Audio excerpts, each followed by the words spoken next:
મારું નામ રિયા પરમાર છે. હું મણિપુર રહું છું. મારો ધૂળેટીના બીજા દિવસે મારો એક્સિડન્ટ થયો હતો, જેમાં મને ACL ની સર્જરી કરાવવી પડી. જે મેં આસનામાં લિગામેન્ટ ફાટી ગયું હતું, તેથી મેં આસનામાં ઓપરેશન કરાવ્યું અને ત્યારબાદ ડોક્ટરના કહેવાય ફિઝિયોથેરાપિસ્ટ ની જરૂર હતી, તો ફિઝિયોથેરાપી ચાલુ કરાવ્યું, જે મેં ડોક્ટર સોનલબેન સાથે કરાવ્યું, જેના અત્યારે 45 દિવસ થયા છે.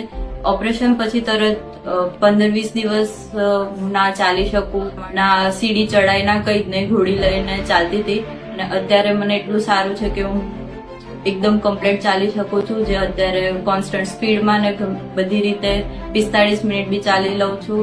બી આરામથી ચડી શકાય છે, પલાઠી વાળે નીચે બેસી શકું છું. બધી રીતે સારું થઈ ગયું છે. અને હવે ક્લાસીસ બી જતી થઈ ગઈ છું મારી રીતે, અને વ્હીકલ બી ચલાવવાનું ચાલુ કરી દીધું છે. બધી રીતે સારું છે. મેડમનો સ્વભાવ બી બહુ મસ્ત છે.